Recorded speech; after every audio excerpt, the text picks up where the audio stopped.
Luhut dan Sri Mulyani nggak ada lawan. Mereka berdua ini pemain besar di negeri ini. Lantas, siapakah yang berani melawan mereka?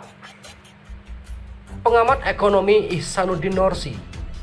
Ada dua pemain besar di negeri ini, LBP dan Sri Mulyani. Mengutip Demokrasi, kepemimpinan itu butuh kompetensi. Kepemimpinan itu butuh kompetensi. Selama kepemimpinan itu dia mengerti apa-apa kedalaman sebuah masalah dan dia tidak pernah mengkaji kedalaman masalah itu dengan baik, maka dia dengan mudah terdikte. Saya dengar macam-macam kalau sidang kabinet, bagaimana Sri Mulyani dengan enak bermain-main dalam sidang kabinet karena nggak ada lawan. Ada dua cuma pemain di negeri ini, Luhut Binsar Panjaitan dan Sri Mulyani. Anda bisa lihat bagaimana kebijakan. Nggak ada lawan Sri Mulyani, nggak ada lawan bagi Luhut Binsar Panjaitan, nggak ada lawan. Nah itu berarti berkaitan dengan sistem ekonomi dan sistem politik.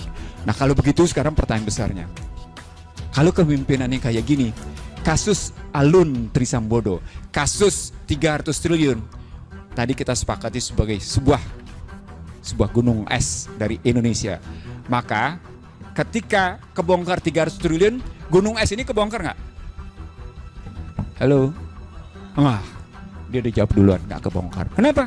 Karena akar sistem politik dan sistem ekonominya tidak kebongkar.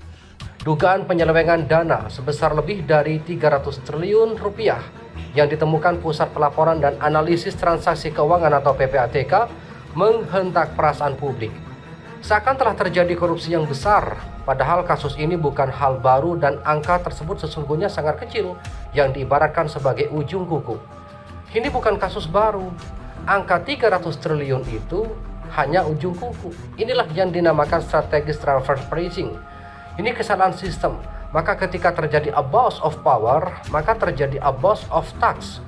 Kata pengamat ekonomi Ihsanuddin Nursi dalam diskusi publik Koalisi Aksi Menyelamatkan Indonesia atau KAMI berjudul Potret Kejahatan Keuangan di Kemenkeu.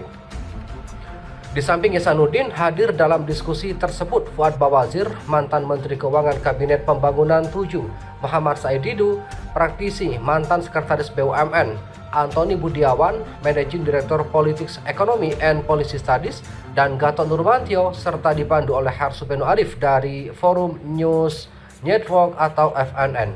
Nursi menyarankan untuk membuka laporan keuangan perusahaan asing agar semua orang tahu bagaimana mereka bermain. Coba buka laporan keuangan perusahaan asing. Berapa triliun mereka punya masalah? Buka laporan keuangan Inalum. Berani nggak pemain-pemain menikmati sistem yang salah ini? Maka dipertahankan paparnya. Menurut Nursi, peta kejahatan keuangan negara sudah jelas, sistem hukum terbeli, dan budaya politik yang korup menghasilkan negara jatuh miskin. Oleh karena itu dibutuhkan kepemimpinan yang punya kompetensi. Selama tidak kompetensi, maka kata Nursi, pemimpin mudah didikte. Biangkeladi kegaduhan Indonesia saat ini, kata Nursi, hanya dikendalikan oleh dua orang yang punya kuasa tinggi. Mereka adalah Menko Maritim dan Investasi Luhut Binsar Panjaitan dan Menteri Keuangan Sri Mulyani Indrawati. Ada dua pemain besar di negeri ini, yakni LBP dan Sri Mulyani. Tak ada lawan, angka 300 triliun rupiah tak akan tuntas karena akar sistem ekonomi dan akar sistem politik tak tersentuh. Bambang Brojonegoro pernah bilang ke saya, ada ribuan orang pengemplang pajak. Papar Nursi penuh semangat. Nursi tahu persis cara pengemplang pajak bermain. Dedengkot Bea Cukai pernah bilang ke saya, bagaimana mereka manipulasi pajak. Ekspor-impor under invoice.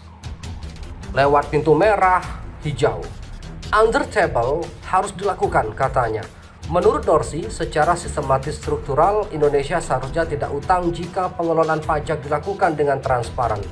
Lebih jauh, Nursi menilai bahwa sistem pelaporan perpajakan Indonesia harus direvisi. Biangkeladi sistem ini adalah Undang-Undang Nomor 17 Tahun 2003 tentang Keuangan Negara. Maka harus diubah atau diperbaiki. Semua presiden pernah berjanji menggagas badan penerima negara. Akan tetapi nggak pernah bisa terwujud karena berbenturan dengan asing, terutama USA. Ini semua desain asing. Jadi Rafael itu hanya mengikuti cara orang asing bekerja, tegasnya. Norsi mengaku punya kasus-kasus pajak besar, jumlahnya mencapai belasan. Saya punya 13 kasus perpajakan, semua akibat dari strategis transfer pricing. Sistem perpajakan kita didikte oleh investasi asing. Maka kasus-kasus pajak tidak ada yang tuntas. Kasus Gayus Tambunan putus mata rantainya. Kasus Hadi Purnomo 375 miliar dianggap tidak masalah. Padahal ada masalah Sri Mulyani dengan Hadi Purnomo. Semua isinya gratifikasi dan suap. Kasus Angin Prayitno juga nggak tuntas. Terakhir muncul Rafael ini, katanya geram. Norsi meyakini kalau PPATK punya keberanian mengungkap secara gamblang, maka habis negeri ini karena semua korupsi akan terbongkar tanpa kecuali. Ini keanehan luar biasa. Tax ratio meningkat, kata Sri Mulyani, dari 9,11% ke 10,38, seharusnya tax yang didapat 233,28 triliun rupiah. Tetapi faktanya 1.924 triliun, ada selisih 108 triliun. Ini kan ajaib, katanya geram. Sementara mantan sekretaris BUMN Said Didu mengatakan bahwa tax ratio zaman dulu mendekati 15%, sekarang kalau Menkeu masih Sri Mulyani maka tak akan pernah naik. Rasio pajak justru turun terus. Sebagai patokan kata Said, 1% tax ratio itu sama dengan 200 triliun rupiah. Said Didu menegaskan rata-rata PDB sejak Jokowi berkuasa hilang 500 triliun rupiah per tahun yang harusnya masuk tetapi tidak masuk. Jumlah totalnya sejak Jokowi presiden ada 4.000 triliun rupiah yang tidak masuk ke negara. Padahal 2 kali tax amnesti dan menaikkan pajak. Pajak orang kaya diturunkan, pajak orang miskin dinaikkan. Tetap saja tak terdongkrak. Kemana uang itu, tanyanya. Mohon kepada pihak terkait, pihak berwajib, dan pihak yang bersangkutan untuk mengklarifikasi kebenaran berita ini. Kami hanya melansir dan memberitakan, Andalah yang memutuskan.